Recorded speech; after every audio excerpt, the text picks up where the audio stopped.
Assalamualaikum warahmatullahi wabarakatuh. Waalaikumsalam. Alhamdulillahirrahmanirrahim. Alhamdulillahirrahmanirrahim. Assalatu wassalamu ala asrafil anbiya wal mursalin.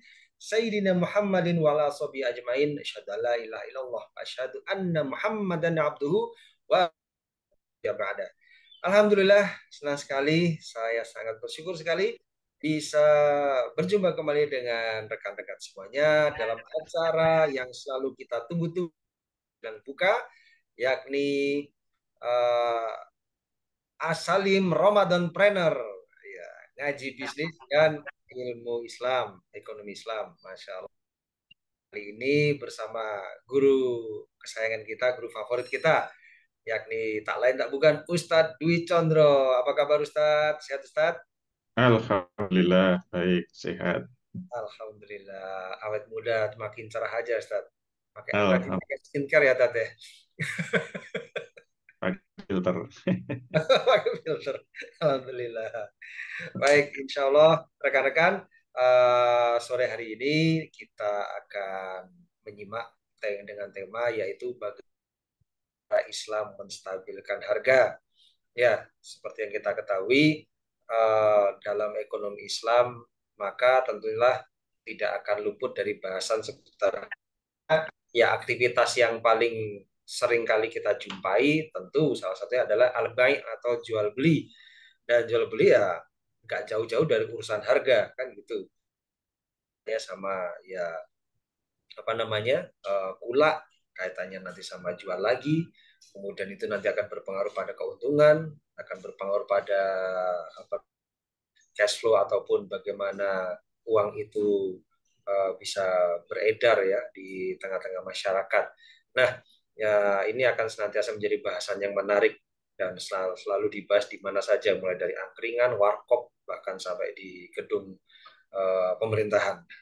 Karena ini menyangkut dengan hajat hidup orang banyak atau rakyat. Nah, karena bisa simak selalu ya tentang, terutama contohnya nih kemarin udah mulai nih, udah mulai harga-harga menjelang Lebaran kan biasanya pada itu, misalkan kayak ayam, ayam udah kalau nggak salah kemarin udah ada yang 37.000, 38.000 udah pada naik. Kemudian telur itu pada naik menjelang Lebaran. Eh, ada mekanisme dalam sistem ekonomi Islam nggak sih dalam mengendalikan seperti itu? Itu kan menarik itu. Nanti kita akan tanya sama guru kita. Ya, baik sih memang termasuk belum lama ini kita sempat prihatin juga ya, harga salak salah satu buah kesukaan kita itu jatuh jatuh bebas, hancur 1.600 per kilo. Wah, nah itu buat modal apa? Buat modal ngelola kebunnya nggak nutup itu. Astagfirullah. Makanya kan sempat dibuang-buangin itu.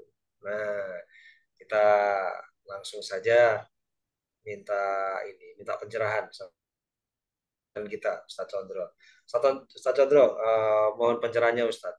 Mungkin Islam ini dalam sistem ekonominya seperti apa ya peranan campur tangan pemerintah atau penguasa nantinya atau khalifah nanti ya, ketika pemerintahan Islam ini suatu ketika nanti akan ada kembali, sebagai literatur yang ada itu campur tangan dari penguasa itu seperti apa ya supaya mekanisme pasar ini akan kondusif ya, rakyat bisa nyaman, rakyat juga nggak terlalu pusing tentang bagaimana perut mereka. Monggo Ustaz, mohon pencerahannya. Baik, terima kasih, Ustaz Nino. Siap. Assalamualaikum warahmatullahi wabarakatuh. Waalaikumsalam warahmatullahi wabarakatuh. Alhamdulillahirabbil alamin. Salatu wassalamu ala asrofil anbiya wal mursalin. Sayyidina wa maulana Muhammadin wa ala alihi wa sahbihi ajmain. Amma ba'd.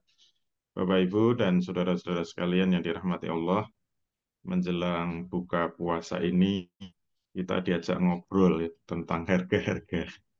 Ini malah menjelang buka puasa dan menjelang Idul Fitri ya. Wah, berarti cocok ya memang membicarakan harga. Ini sudah siap buka apa ini? Baik, tadi yang disampaikan Ustaz Nino, apakah Islam punya solusi ya terhadap persoalan harga? Nah, sebelum kita jawab secara detail yang terkait dengan yang disampaikan tadi, kita perlu paham dulu bagaimana mekanisme Islam menyelesaikan masalah secara umum. Jadi, Allah menurunkan Al-Quran itu kan untuk kepentingan hidup kita, untuk tuntunan hidup kita, termasuk untuk menyelesaikan semua masalah-masalah dalam hidup kita, sesuai dengan yang diinginkan Allah. Nah, persoalannya apa? Allah itu menurunkan petunjuk untuk kita, itu kan dalam bentuk normatif ya, dalam bentuk ayat-ayat, hadis-hadis yang bersifat normatif, yang kemudian oleh ulama bisa digali atau diistimbat menjadi hukum syariat. Nah, hukum syariat itulah yang nanti digunakan untuk menyelesaikan masalah hidup kita. Oleh karena itu, yang pertama yang harus kita pegang, yang disebut solusi di dalam Islam itu adalah memberi status hukum pada masalah yang muncul. Jadi kalau orang Islam itu ketemu masalah apa saja, yang disebut menyelesaikan menurut Islam itu memberikan status hukum syariat terhadap masalah itu. Insya Allah, kalau kita memberikan status hukum yang jelas, itulah solusi yang diberikan oleh Allah kepada manusia. Dan itu implikasinya tidak hanya di akhirat, tapi di dunia. Di dunia selesai masalahnya, sampai akhirat masuk surga. Nah ini harus jadi pegangan dulu. Jadi jangan sampai orang Islam ketemu masalah, konsultasinya kepada ahli-ahli, pakar-pakar yang mohon maaf ya tidak tahu tentang Islam. Ya mungkin masalah selesai, tapi nggak ada pahalanya. Di akhirat nanti zong ya. Karena Nabi sudah menegaskan, man amila amalan laisa alaihi amruna fahuwa raddun. Barang siapa yang beramal dengan satu amalan yang tidak melalui perintahku, maka amalan itu Ini penting sekali supaya amalan-amalan kita bisa kita panen besok di akhirat. Jangan sampai masalah kita di dunia selesai, kita makmur sentosa, kaya raya, tapi mati masuk neraka. Jangan sampai. Itu yang pertama. Yang kedua, hukum-hukum syariat yang sudah digali oleh ulama ya. Yang disebut hukum syariat itu kan, atau status hukum syariat tadi kan kemungkinannya lima. Satu, wajib. Dua, sunnah. Tiga, mubah. Empat, makruh. Lima, haram. Itu yang disebut memberikan status hukum terhadap semua masalah, termasuk semua amal kita. Makanya ulama mendefinisikan hukum syariat itu apa? Hukum syariat itu adalah, jadi kalau definisi ya, al-hukmu syar'i huwa khitabus syari' al-muta'alliqu bi af'alil ibad bil iktidai awit takhiri awil wati. Jadi yang disebut hukum syariat itu khitabus syari'. Jadi seruan dari asyari yaitu Allah Subhanahu wa taala yang mengikat semua perbuatan manusia. Dan khitab Allah itu ada tiga kemungkinan. Bil iktidoi, yaitu yang berupa tuntutan untuk dilaksanakan atau ditinggalkan. Awit tahyiri, atau dalam bentuk pilihan. Boleh mengerjakan ini, boleh tidak. Awil wati, dan dalam bentuk penetapan. Nah, itu definisi hukum syariat. Nah, untuk yang kedua ini, yang harus kita perhatikan paling penting itu apa? Beda pembahasan antara hukum syariat dengan objek yang akan diselesaikan, objek hukum syariat. Jadi istilahnya ada hukum syariat, ada masalah. Kemudian nanti ada penerapan hukum syariat yang disebut tatbikul hukmi.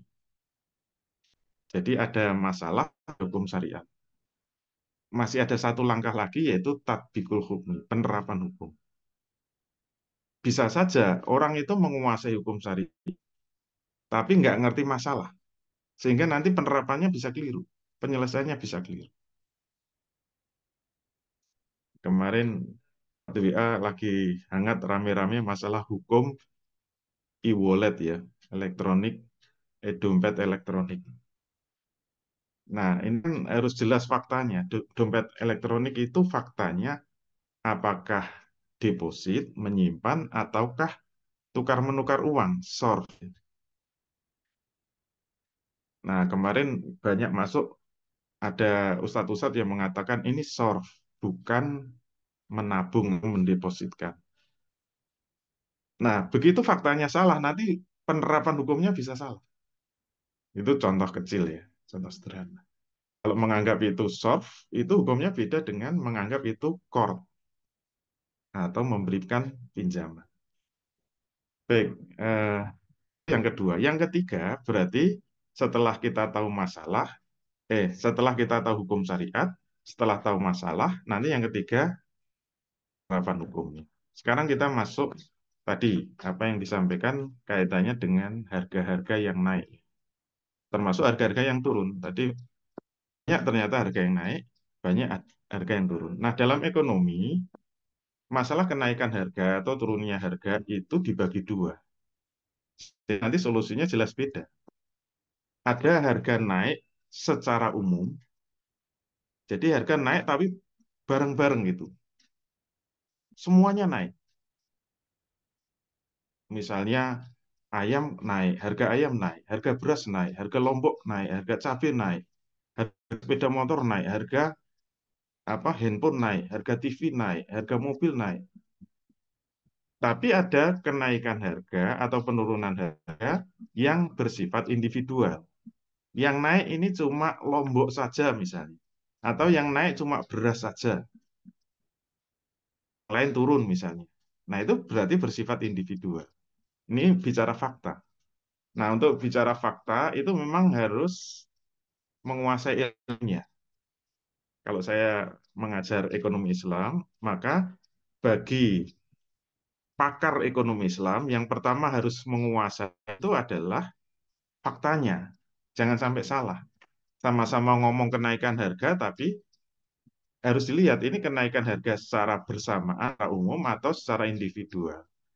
Nah, kalau kenaikan harga itu secara bersamaan, biasanya disebut inflasi. Kalau penurunan harga secara bersamaan disebut deflasi. Tapi kalau harga beras naik saja, yang lain malah turun, harga beras naik tidak boleh disebut inflasi, kurang tepat. Atau yang naik cuma harga telur saja, yang lain tetap misalnya. Yang naik cuma telur, yang lain tetap, itu tidak bisa disebut inflasi. Nah, itu ya disebut kenaikan harga telur gitu saja. Kalau sudah tahu bedanya kenaikan harga secara umum dan kenaikan harga secara individual, maka dalam Islam solusinya juga beda. Solusinya beda. Nah, oleh karena itu kita harus melihat faktanya di lapangan, apakah ini sudah kenaikan harga itu sudah boleh disebut sebagai inflasi atau tidak, atau hanya kenaikan secara individu. Nah, kalau misalnya ya disebut ini inflasi, maka kembalinya pada teori. Menurut pakar ekonomi konvensional, ini kalau ilmu ekonomi itu netral ya, nggak ada ilmu ekonomi kapitalis itu nggak ada. Ini netral. Karena ini bersifat objektif. Jadi benar-benar ilmu itu digali dari pengamatan terhadap fakta yang berulang-ulang kemudian diformal- diformulasikan menjadi sebuah teori. Namanya ilmu, ya. Bukan sistem ekonomi. Kalau sistem ekonomi itu nanti yang menyelesaikan. Baik, kalau menurut ilmu ekonomi, inflasi itu penyebabnya ada dua macam. Ada yang disebut CPI, ada yang disebut DPI. DPI itu demand pull inflation. Inflasi karena tarikan permintaan. Yang kedua CPI, cost push inflation. Inflasi karena tekanan biaya. Nah, kalau harga-harga naik karena tarikan permintaan, tiba-tiba permintaan naik, sehingga menyebabkan harga itu naik semua. Nah, itu berarti terjadi inflasi. Menurut para pakar, biasanya DI itu naik karena apa? Karena penambahan pencetakan uang baru. Jadi kalau perintah menambah suplai uang yang beredar di tengah masyarakat, misalnya ya, misalnya menjelang Lebaran ini, pemerintah memberikan THR dan memerintahkan semua perusahaan swasta juga memberikan THR. Berarti dalam satu bulan itu kan rakyat itu akan mendapatkan gaji 2 kali dari biasanya. Apalagi THR-nya itu harus misalnya harus 100% terhadap gaji pokok. Itu seperti dalam satu bulan langsung 2 kali gajian. Nah, ini berarti jumlah uang yang beredar di masyarakat itu langsung naik 2 kali lipat. Uang yang beredar ya, JUB istilahnya, jumlah uang beredar. Nah, kalau terjadi seperti itu, berarti ini inflasi. Inflasi yang disebabkan oleh tarikan permintaan, istilahnya begitu.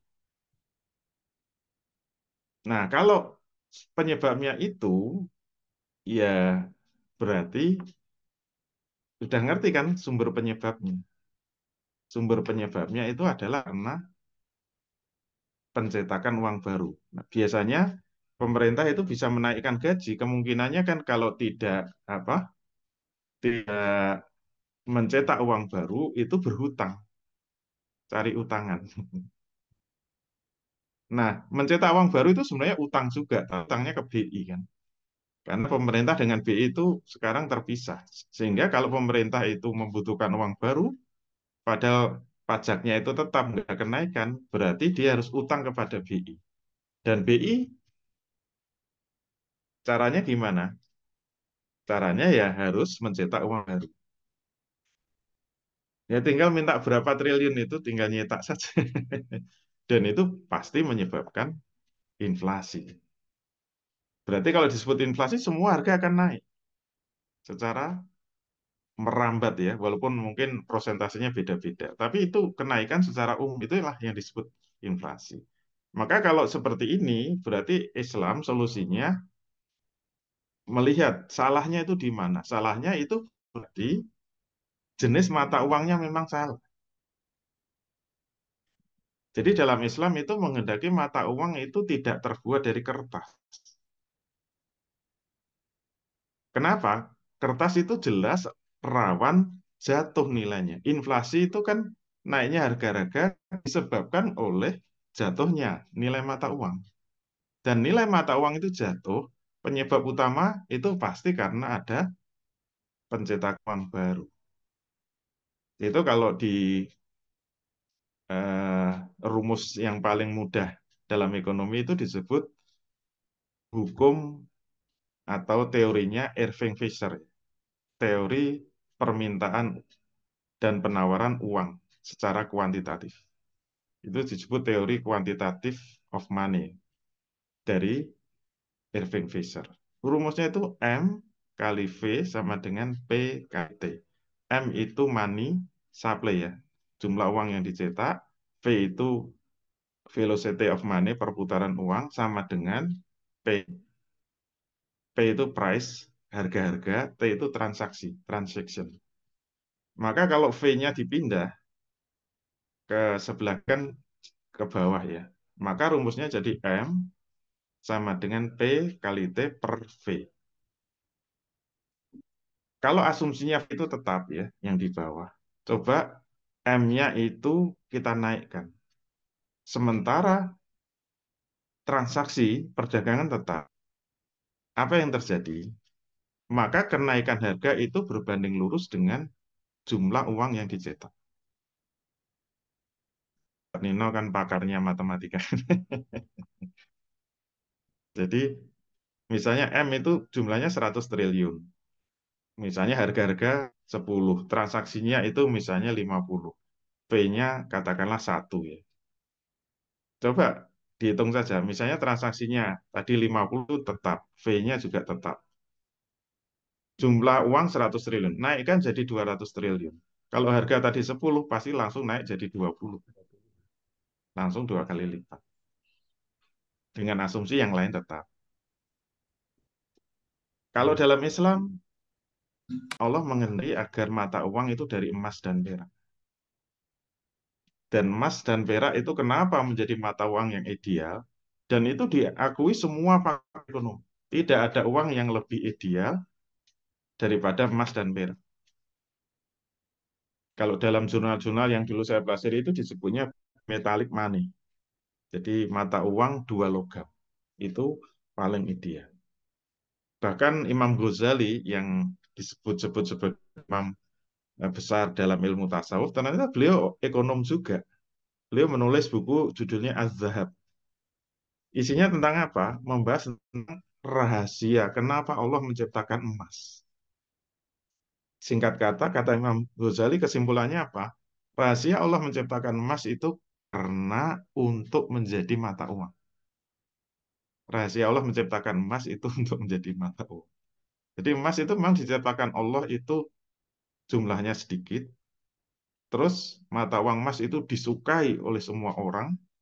Kemudian emas itu juga stabil. Nilainya stabil. Karena jumlahnya terbatas tadi. Dan menurut pakar ekonomi, semua sepakat syarat mata uang itu pertama harus bisa diterima oleh semua manusia, disukai semua manusia. Yang kedua harus stabil.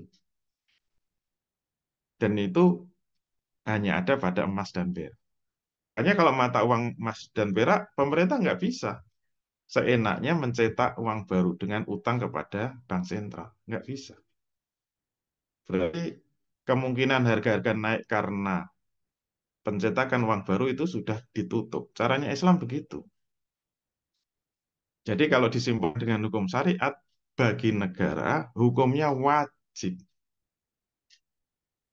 mencetak mata uang yang berguna bagi rakyatnya itu emas dan perak. Salah satu dalilnya, dalilnya ada banyak, yaitu At-Taubah 34. Allah berfirman, "Walladzina yaknizuna dzahaba wal fiddata wala yunfikunaha fi sabilillah wabashirhum bi'adzabin alim." Orang-orang yang menyimpan emas dan tidak mau membelanjakan di jalan Allah, berilah kabar gembira dengan siksa yang sangat pedih. Jadi kalau ada ancaman siksa berarti ini jazm ya. Berarti larangan itu bersifat jazm. Maka pemahaman sebaliknya wajib emas dan perak itu dibelanjakan, tidak disimpan. Maknanya apa? Emas dan perak itu yang diinginkan Allah apa? Dijadikan mata uang supaya beredar, jangan disimpan. Kalau disimpan, beri kabar gembira dengan siksa yang sangat pedih. Ayo yang suka nyimpan emas dan perak. Oleh karena itu, ini contoh Islam menyelesaikan persoalan inflasi dari DPI. DPI. Tapi kan ada inflasi karena CPI. CPI itu cost push inflation. Inflasi karena tekanan biaya. Nah, biayanya biaya itu komponennya banyak ya. Komponen biaya yang paling sentral itu adalah bahan baku. Bahan baku.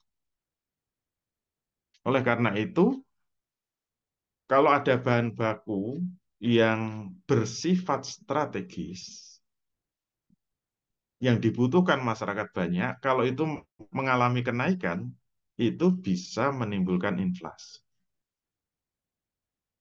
Contoh bahan baku yang strategis apa? Bahan minyak ya, BBM. BBM itu kan semua orang membutuhkan, baik produsen, konsumen, Ya, maupun orang yang nggak belanja juga, keluyuran juga gitu loh. ya. Itu maknanya bahan bakar minyak itu komoditas strategis. Sehingga kalau komoditas ini harganya dinaikkan, jelas akan membuat biaya produksi itu akan membengkak. Kalau bahan biaya produksi itu naik, mesti kan harga jualnya dinaikkan. Pengusaha kan tidak mau rugi. Nah, itu contoh pemicu pemicu apa kenaikan karena CPI, inflasi karena CPI. Contoh lain yang bisa membuat harga-harga naik inflasi karena CPI itu listrik dinaikkan. Listrik dinaikkan itu bisa membuat semuanya naik. Inflasi karena CPI. Kalau komoditas apa? Misalnya yang semua orang butuh apa? Beras misalnya. Nah, kemarin beras tiba-tiba langka ya. Karena mohon maaf ya, kalau benar ini hasil analisisnya, karena dipakai untuk kampanye ya, menjelang kampanye, dibagi dengan biaya yang sampai 400 triliun lebih itu, beras sudah dibagi-bagikan, akhirnya apa? Menimbulkan kelangkaan. Nah, kalau beras langka itu otomatis harga beras naik. Kalau beras itu komoditas strategis, itu bisa mendorong terjadinya inflasi karena CPI itu bisa naik gara-gara harga beras naik. Kenapa? Harga beras strategis. Beda dengan tomat, beda dengan lombok. Ya sejauh mana lombok itu banyak dibutuhkan. Kalau enggak ya itu nanti yang sifatnya individual tadi.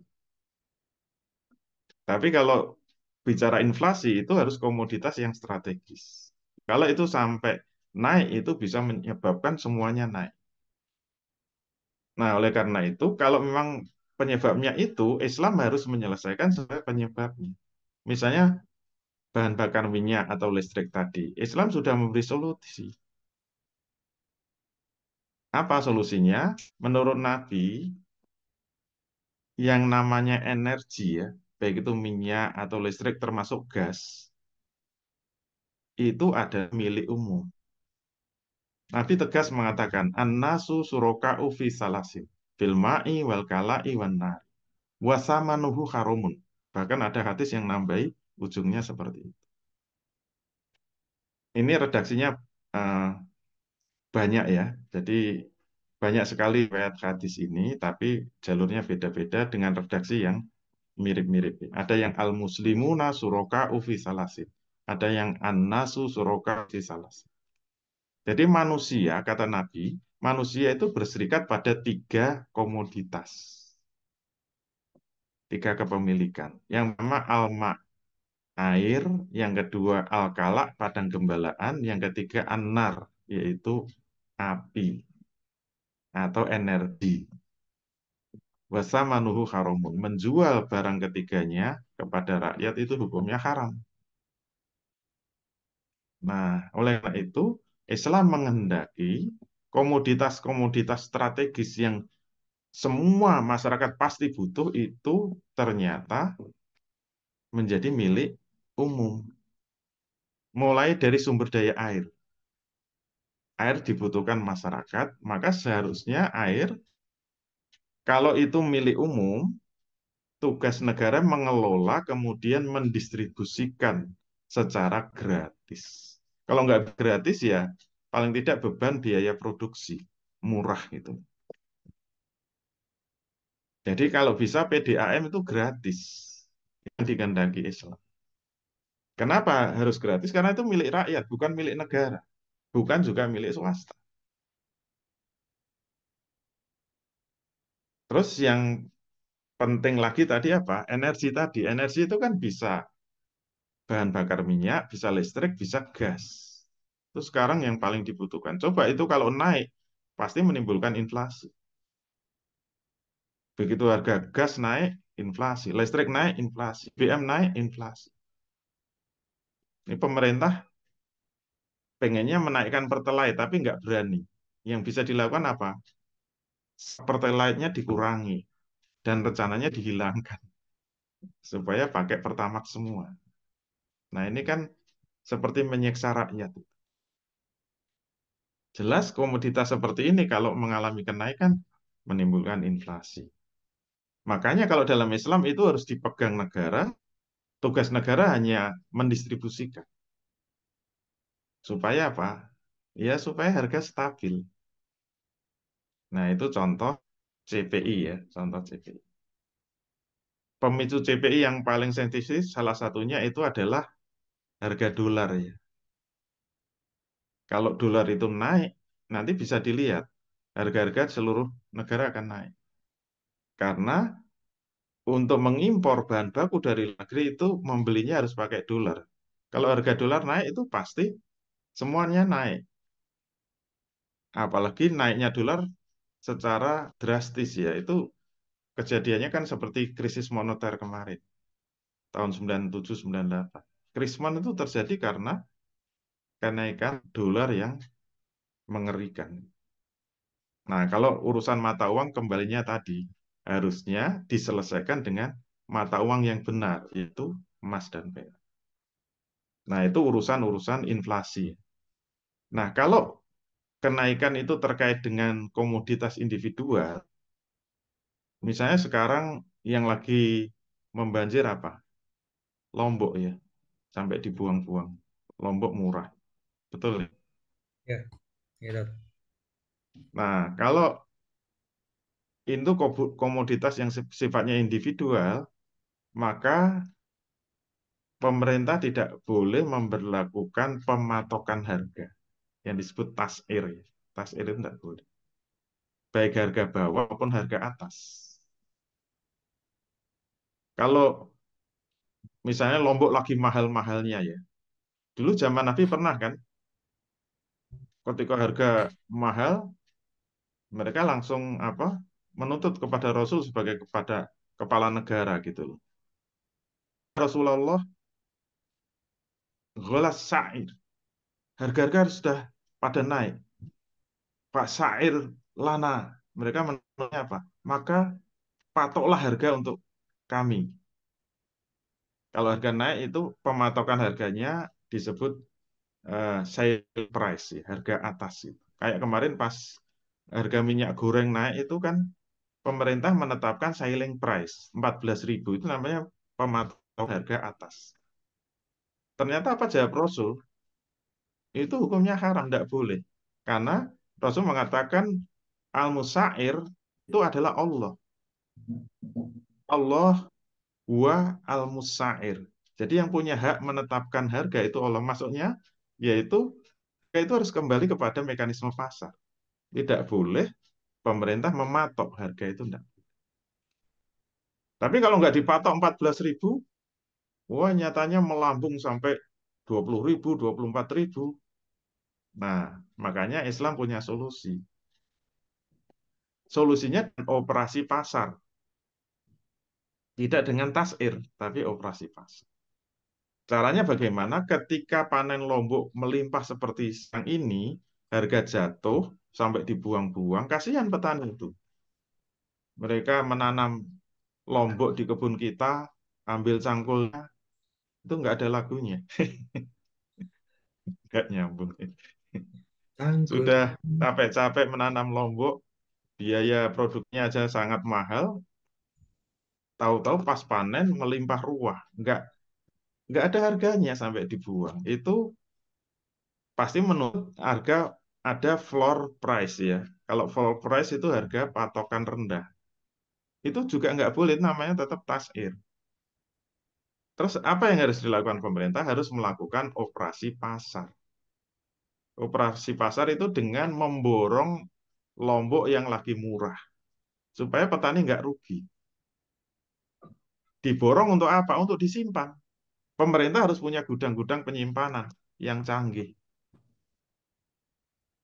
Tujuannya untuk apa? Nanti kalau pas lombok itu mahal karena tidak musim panen, pas lagi paceklik lombok, pemerintah harus mengeluarkan cadangannya. Operasi pasar juga, supaya harga tidak naik secara melejit itu.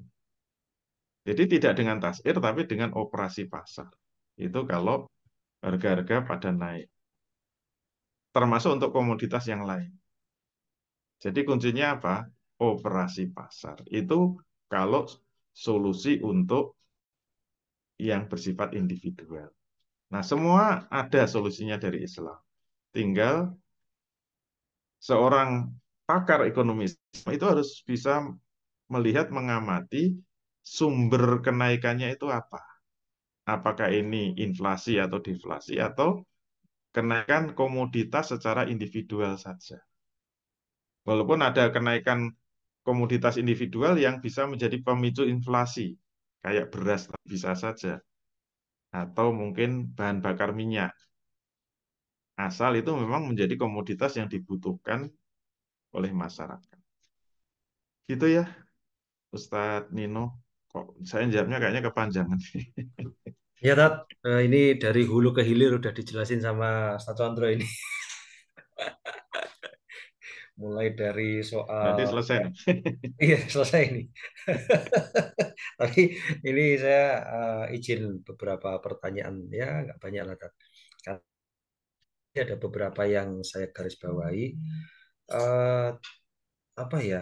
Seolah-olah mungkin saya sebagai orang awam memandang, oh pengaruh, tapi ternyata pengaruh juga gitu ya. Contohnya tadi soal apa itu, bahwasanya Islam menetapkan semestinya mata uang yang diberlakukan itu adalah bukan kertas tapi adalah emas atau dinar dirham kan begitu ya. Bahkan sampai-sampai Imam Al-Ghazali pun juga ada kaulnya ini. Wah, ini menarik ini. Dari maka emas ini adalah sengaja diciptakan oleh Allah untuk dijadikan mata uang. Nah, ini menarik ini. Tapi ini kalau minta dijelaskan oleh Ustaz Condro nanti setengah jam sendiri ini. Nyuplik-nyuplik dulu aja, Ustaz. Eh, nah, kaitannya sama mata uang dulu deh, Ustaz. Kalau kertas itu kan sifatnya ketika itu dicetak, maka itu akan sensitif mempengaruhi terjadinya inflasi. Nah, sedangkan oke lah misalkan kita apa namanya tidak ada yang memiliki emas. Nah, tapi kan untuk bisa menjadi sebuah dirham, maka emas itu emas dari tambang kemudian akan diolah dulu atau dalam tanda kutip bukan dicetak tapi diproses ya. Sehingga terbentuklah dirham baru. Nah, ketika Kalau emas dinar ya. oh iya ya ya apa entar dinar. Nah, dinar baru itu kan berarti kan diproses. Negara itu memproses yang dari bahan baku emas kemudian menjadi dinar-dinar baru, itu apakah ada efek juga seperti ketika halnya eh, kertas itu dicetak? Iya. Jadi eh, kalau kertas dicetak itu kan tidak ada batasannya, kan. Oke. Mau nyetak berapapun juga. Seperti ada uang 271 triliun.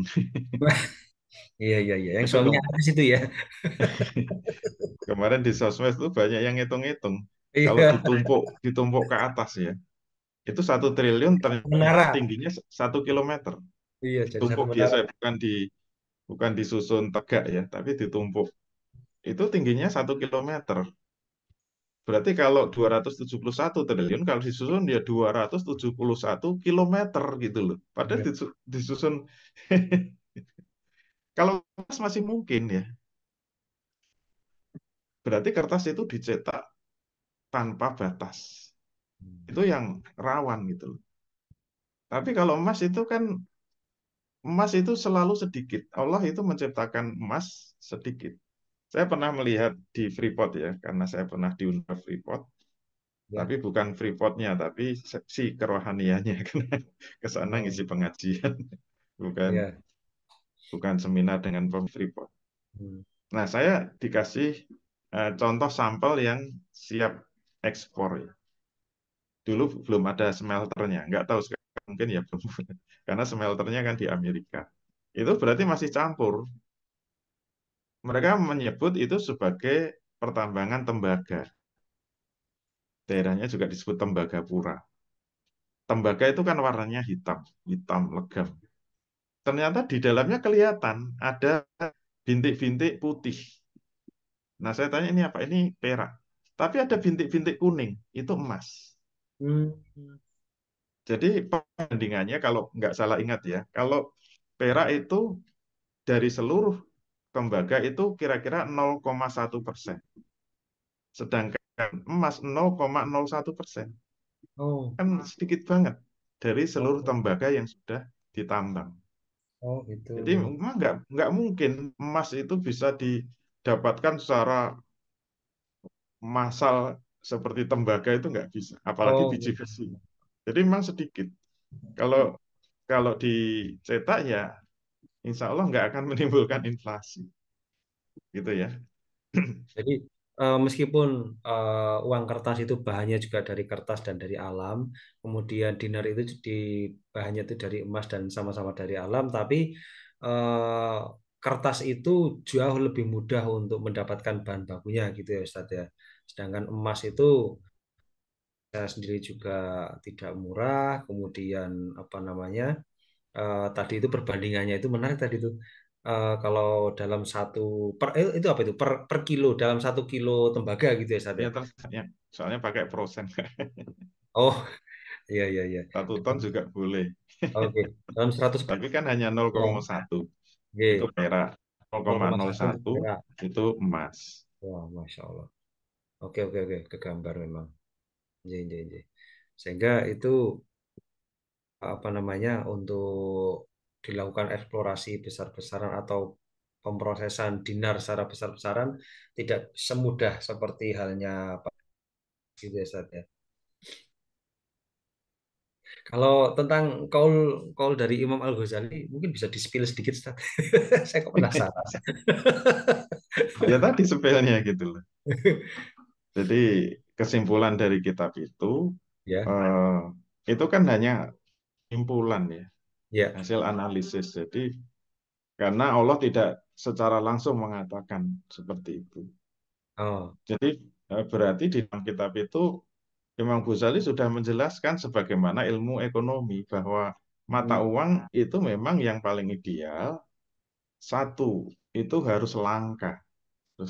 Oke, ya Yang sepakat. kedua, harus disukai semua manusia.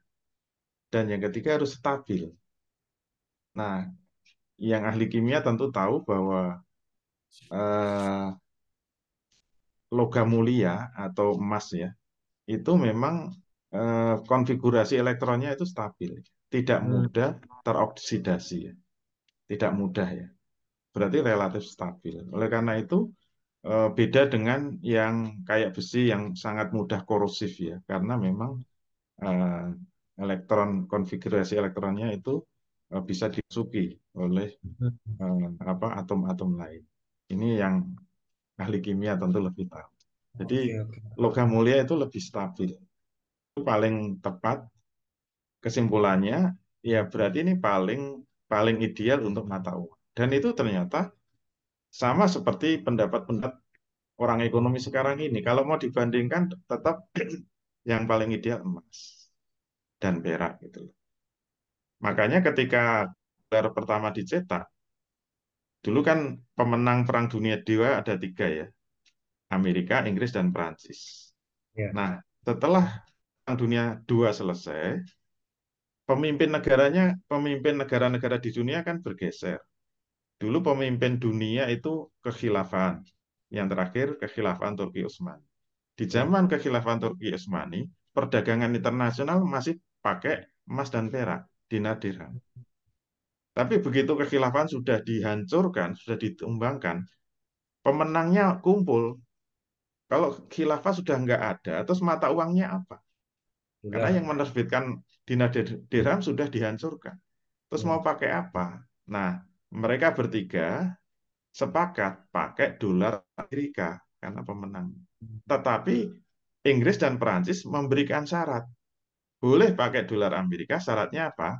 Dolar Amerika harus di backup 100% oleh emas. Hmm. Itu perjanjian Bretton Woods dengan rasio 1 troy ounce itu 1 gram. Satu kebalik.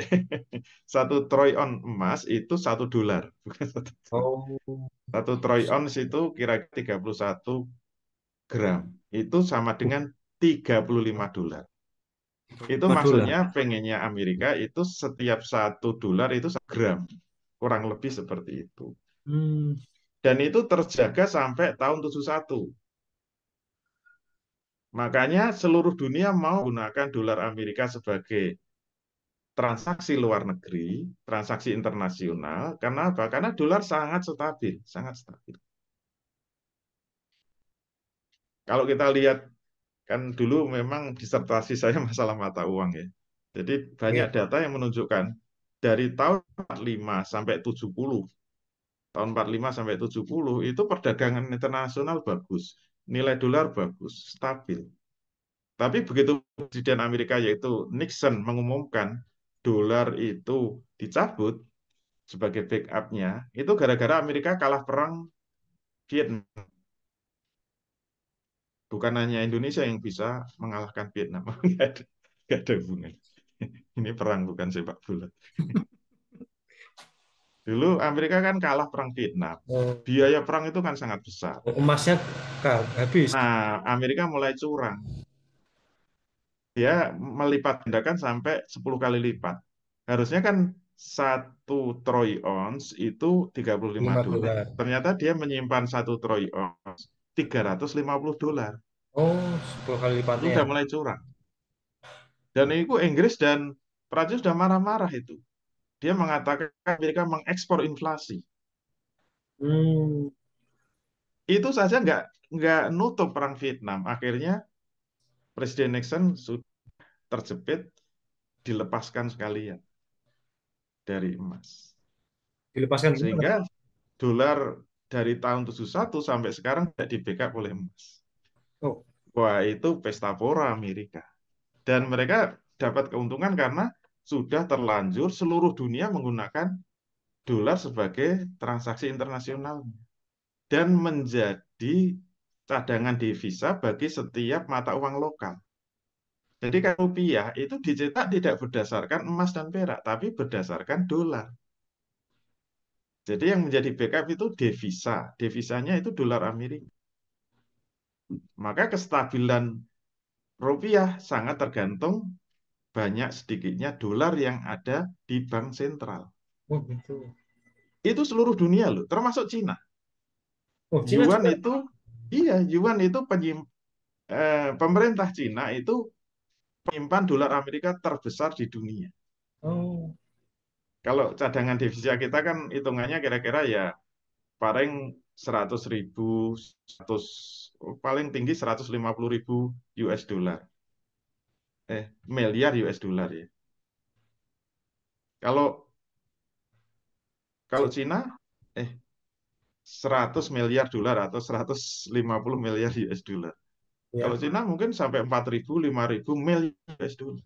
Ih, Makanya Cina nggak berani melawan Amerika dalam perang mata uang. oh gitu ya. Nah, mereka sekarang berpikir untuk membuat mata uang baru, BRICS itu ya. Tapi nggak tahu sudah terrealisir apa belum. Karena nggak bisa main-main, karena yuan itu dipatok oleh dolar.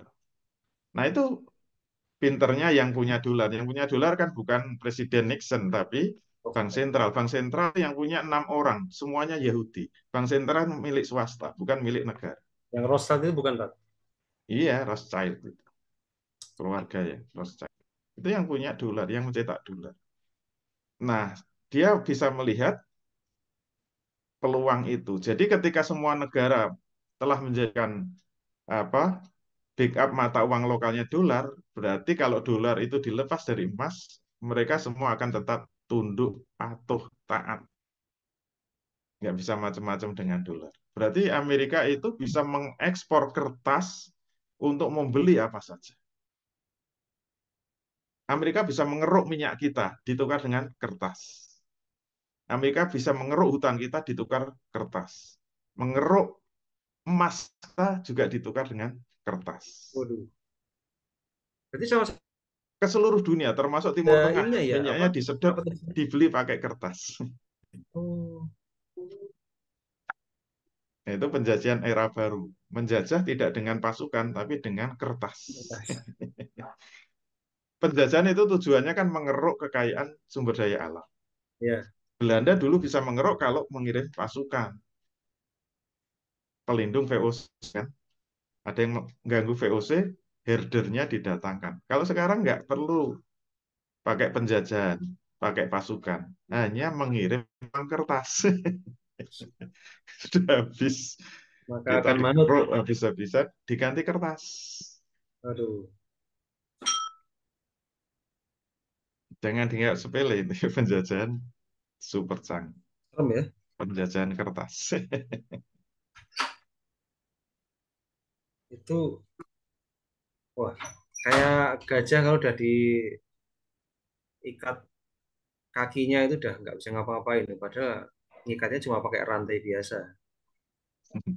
Itu rantainya udah dilepas, tapi tetap nggak bisa kemana. Sudah terlanjur biasa diikat. Itu sebenarnya rantainya udah dilepas. Karena dolar sudah nggak diikat sama emas. Mas, sama Itu sekali ibarat tidak oleh ibarat emas ya ya, tante. ibarat saya utang sama Ustadz Nino. Gih, gih, Jaminannya apa? gih, BPKB. BPKB kan gih, kertas. Nah, BPKB itu dipakai lagi untuk utang Ustadz Nino ke tempat lain. gih. Yang ngutangi juga menggunakan BPKB itu untuk utang ke tempat lain. Jadi itu apa BPKB-nya muter-muter. Tapi sebenarnya mobilnya sudah terbakar. Oh, Tapi kertasnya masih laku. Muter kemana-mana. Itulah dolar. Dolar dulu laku karena apa? karena Dijamin ada oleh emas. emas. Itu Ya, kayak BPKB. Kenapa laku BPKB? Bukan karena ada kertasnya kan? mobilnya. Gih, Karena karena ada ada mobilnya. mobilnya. Oh, Nah, mobilnya udah terbakar, tapi masuk masuk. BPKB Analoginya masih masuk laku itu. untuk jaminan. Itulah dolar. Woi, jualan kertas Dan kosong. seluruh dunia sudah Wah, ini ditipu sama pembodoan massal ini. Wahyudi itu. Oh, bukan Wahyudi ya, Yahudi. Pembodoan massal ini, Tat. Serem ya? Astagfirullah. Makanya yang paling ditakuti Yahudi itu apa? Kalau umat Islam kembali kepada Al-Quran. Kalau umat Islam mau memberikan solusi semua masalahnya pakai Al-Quran, semua tipu daya Yahudi ketahuan. Iya. Saya baru sadar setelah saya belajar ekonomi Islam. Oh, ternyata ini kelakuannya Yahudi. Maka sepinter-pinternya orang nggak bisa ngalahkan Yahudi, kecuali pakai Quran. Masya Allah. Allah Akbar. Pakai Quran itu Yahudi angkat tangan, Iya, pasti iya. kalah. Semua tipu dayanya ketahuan. Karena ngelawan Allah. Tapi Betul, betul. sayangnya kita dikasih petunjuk yang dahsyat dari Allah nggak dipakai, sayang. Malah disingkir-singkirkan, dibuang-buang, dimusuhi. Begitu kita menyerukan, mari kembali kepada Al-Quran, kembali kepada syariat Islam. Kamu radikal ya. Jangan hidup di Indonesia. Tadi saya baca chat di grup tokoh nasional itu, yang memimpikan khilafah silakan dirikan di Kutub Utara nggak apa-apa, tapi jangan di Indonesia. Masya Allah. Kayak khilafah itu proyeknya kita. Khilafah itu Astagfirullah. proyeknya Allah, bukan proyeknya Iya, manusia. Sombong sekali dia. iya. Saya nggak Ya, tahu nggak nanti ada. nasibnya di akhirat gimana kalau nggak mau tobat. Bisa dirujak sama malaikat Malik. Iya. Saya ingat-ingat Yang itu nggak mau yang diatur pakai syariat chat Islam. itu. Nah, itu. Aduh. Hmm. Wah, ini menarik nih, Tat. Ini baru ngobrolin soal mata uang. Tapi udah ternyata impactnya seperti itu ya. Jadi yang banyak orang yang termasuk saya sendiri ya, ini nggak kegambar, tapi luar biasa powerfulnya impactnya itu ya. Jadi ujung-ujungnya kalau mau menstabilkan harga semestinya ya kita mengurai dari awal. Iya, Problem pokok itu ya diatasi dulu. iya namanya solusi itu memang ada yang sifatnya parsial, ada yang sistemik. Ya, ya, ya, ya. Kalau kita menyelesaikan masalah parsial terus ya, ya kayak kita itu sakit panas, mungkin penyebabnya virus, tapi hanya kita kasih obat turun panas. Ya, ya, ya. Ya panasnya turun, tapi kalau apa obatnya habis kan naik lagi. Betul, Itu betul. yang dilakukan umat Islam gitu terus. Tapi diajak kembali kepada solusi yang mendasar nggak mau. Nggak mau. Nuduhnya radikal. Radikal itu kan dari kata radix. Ya, Radik itu makanya. akar. Ya, ya, ya. Dulu di Eropa orang radikal itu terhormat loh, dihormati dan dianggap pakar yang paling hebat itu yang pemikirannya radikal. Hmm, Hanya orang yang radikal saja yang bisa menyelesaikan masalah dari akar. hmm. Loh kok sekarang kata radikal kok jadi menakutkan gitu, jadi momok gitu. Ya. Harusnya yang dicari-cari kan orang yang radikal. Betul. Karena yang bisa menyelesaikan masalah dari akarnya. Radix itu akar. Mengakar. Dan seharusnya umat Islam itu memang menyelesaikan masalah semua dari akar. Kalau enggak ya, saya nggak tahu bisa masuk surga langsung atau tidak. Saya khawatirnya harus ngincipin rokok dulu. Hei, Astagfirullah, astagfirullah. betul, Nah, betul. gitu Oke, ya. Wah, ini nggak terasa udah 1 jam aja ini. Padahal baru Iya. satu pertanyaan lagi deh, Ustaz. Oh ya. Tadi, karena Ini banyak bukannya yang jam berapa ini bukannya? sudah 55 menit. Waduh. Ya, ya satu pertanyaan mungkin jawabannya singkat aja, Ustaz. Menarik tadi ada soal mata uang, soal semestinya apa itu kepemilikan umum diatur juga oleh negara. Nah, itu sudah pernah dibahas di sesi-sesi yang lain. Soal ini, Ustaz, operasi pasar ya, operasi pasar itu apa namanya? Operasi pasar itu berarti ada kaitannya juga dengan misalkan ada pedagang yang dia melakukan penimbunan sendiri itu jelas sebagai satu bentuk pelanggaran ya Ustadz ya. Karena yang Ya, berhak untuk mengamankan atau menimbun yang resmi itu hanya boleh oleh negara ya dalam rangka mengamankan harga itu tadi ya. jadi eh, kalau kenaikan atau penurunan itu individual, itu menggunakan hukum pasar ya. Ya. Hukum pasar itu kan naik turunnya harga mengikuti supply and demand. Supply Hmm. and demand.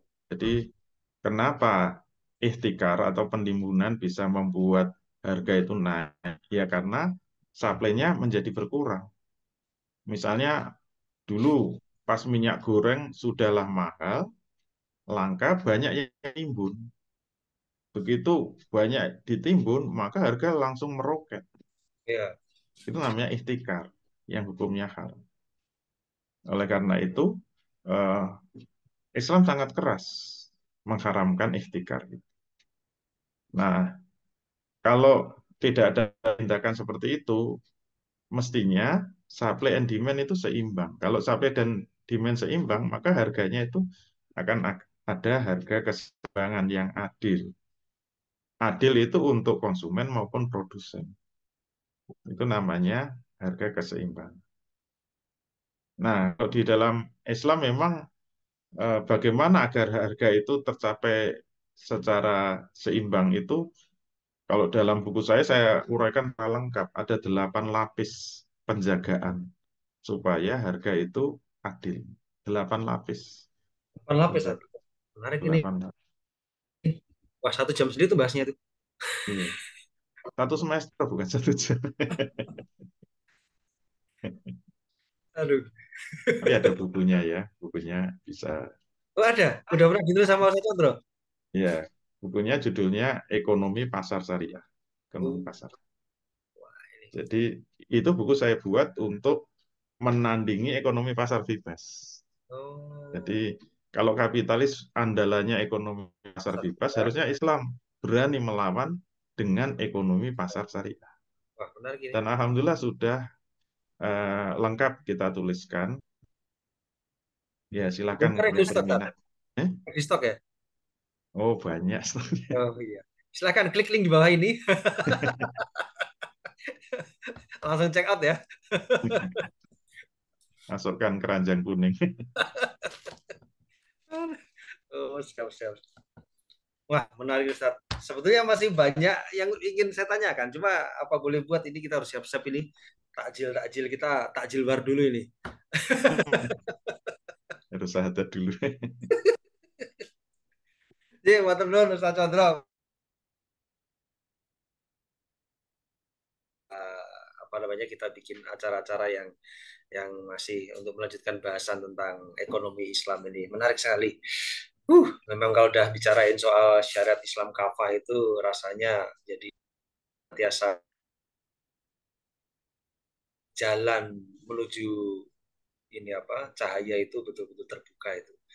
Minadzulumati ilan nur, wah luar biasa, Insya Allah.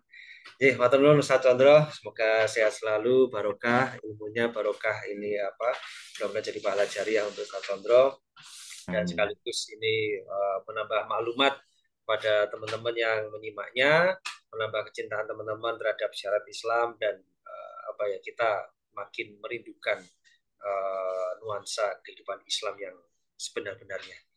Mudah-mudahan kita disampaikan umur kita pada kelak nanti kehidupan Islam akan terwujud kembali. Baik, barakallahu fikum ajmain. Terima kasih rekan-rekan semua, panitia dan juga pemirsa yang sudah setia untuk menantikan sesi demi sesi karena tak terasa ini sesi Ramadan 1445 Hijriah ini akan sebentar lagi usai. Namun jangan khawatir, ikuti terus program-program dari As-Salim. Insya Allah akan masih banyak lagi program-program yang menarik. Kita bahas tentang ekonomi Islam dan juga lainnya. Baik, semangat selalu. Mudah-mudahan kita digunakan oleh Allah Subhanahu Wa Taala menjadi hamba yang lebih bertakwa dalam bulan Ramadan ini dan menjadi alumni bulan Ramadan yang lebih bertakwa. Amin, amin ya rabbal alamin. Terima kasih Ustaz Chandra dan pemirsa. Mari kita tutup dengan bacaan hamdalah. Alhamdulillah. Subhanakallahumma bihamdika asyhadu an la ilaha illa anta astaghfiruka wa atubu ilaik. Wabillahi taufik. Afwan minkum. Wassalamualaikum warahmatullahi wabarakatuh. Assalamualaikum.